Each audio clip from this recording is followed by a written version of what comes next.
When you bring up how many people communists have killed, you might sometimes get the response, well, capitalism has killed millions too.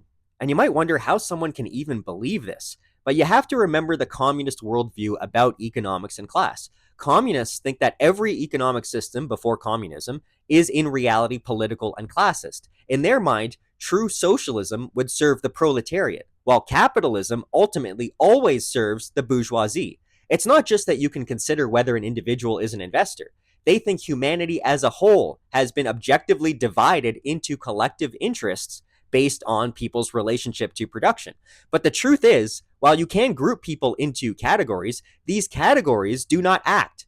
Only individuals act, and they make their own choices about when and how to produce, trade, save, invest, and consume. And capitalism is not a political platform. It is the result of a theory of property that applies to all human beings. Unlike socialism, which is in fact political, capitalism is not one political plan for distribution among many possible plans. It is private ownership of scarce resources, which, through voluntary exchange, allows prices, profit and loss signals, and capital markets to emerge.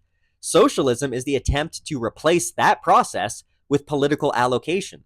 The point of socialism is to free the world from the ways of thinking that supposedly trap people in capitalism, so that they can be free to live without money or classes, which they call communism. But in reality, scarce resources are either privately owned and exchanged, or someone has political authority to allocate them.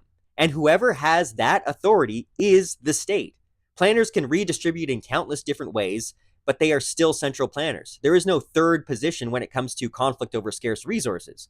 Just as there have been countless gods people have believed in, but only one type of atheism, there have been countless forms of central planning, but only one type of free market. Capitalism is simply the absence of political allocation. It means not having to be obedient to planners. So capitalism is in fact just freedom, which is why leftists are forced into pretending it's a conspiracy in order to condemn it. And that's also why these death toll numbers never made sense. They will take a disaster caused by political control and file it under capitalism like there was a lack of central intervention. For example, socialists have brought up the Irish potato famine to me as if it was a failure of markets. But the Irish were set up for disaster by British political domination long before the potato blight hit. The English had conquered Ireland and transferred huge amounts of Irish land to English owners.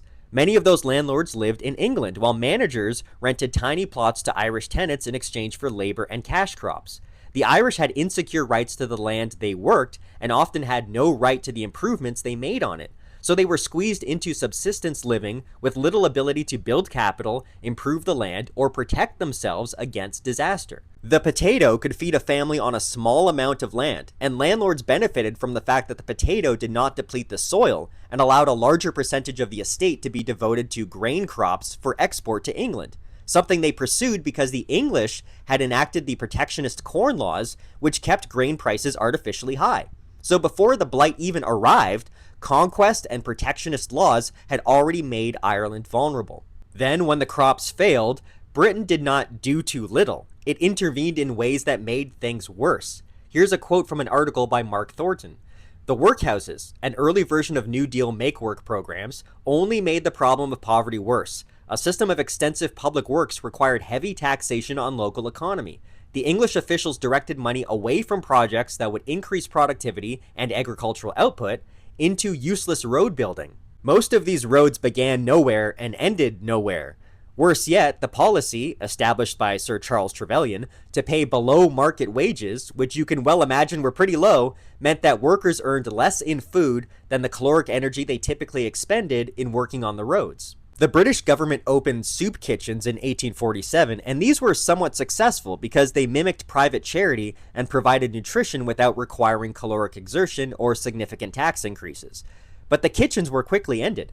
Next came the return of workhouses, but again, they could not solve the problem of poverty and hunger. In the summer of 1847, the government raised taxes, a truly callous act. In addition to the fundamental failure of government programs, workhouses, public works, and soup kitchens tended to concentrate people into larger groups and tighter quarters. This allowed the main killer of famine, disease, to do its evil work. Fewer Irish people had died in numerous past famines. Indeed, the potato blight did not severely affect most of Europe. What was different in Ireland in the 1840s? The Irish Poor Law crowded out private charity. In previous famines, the Irish and English people had provided extensive charity, but why donate when the taxpayer was taking care of the situation? The English people were heavily taxed to pay for massive welfare programs. The Irish taxpayer was in no position to provide additional charity. Reports concerning English policy towards genuine charity are hard to ignore. One account had the people of Massachusetts sending a ship of grain to Ireland that English authorities placed in storage, claiming it would disturb trade.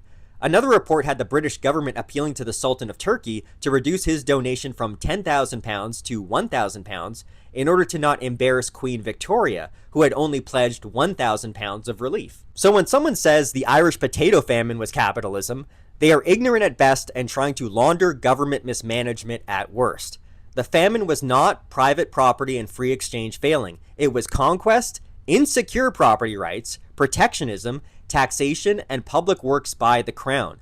It's easy to come up with millions of deaths when anything that happens under political control gets called capitalism, as long as the government doing it was not waving a socialist flag.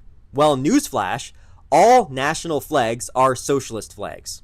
When communists blame capitalism for poverty deaths, what they really mean is, if we had been allowed to seize and redistribute resources, we could have prevented this. The problem is the system is meant to serve capitalists. But that is not an indictment of capitalism. It is just the planner's fantasy. The fantasy that society is made of monolithic classes, and the fantasy that political allocation can outperform the market.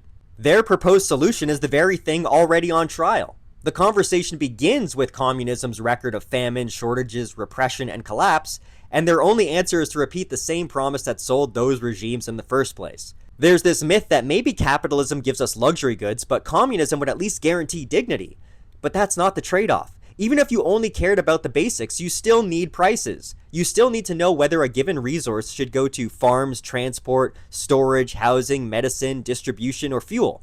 The economy does not become simple just because your goals sound simple. Without private property, market prices, and profit and loss, those trade-offs are made in the dark. So saying capitalism killed people only makes sense if central planning would have done better, but history shows the opposite. And the wealth they want to redistribute would not even exist in the first place if the law punished the savings, investing, and capital formation that produced it. So the communist argument boils down to this. If you let me steal, I could save people. But every thief thinks he has a better use for your property. That does not make theft moral. And history gives us no reason to believe that a thief given political power will make people better off.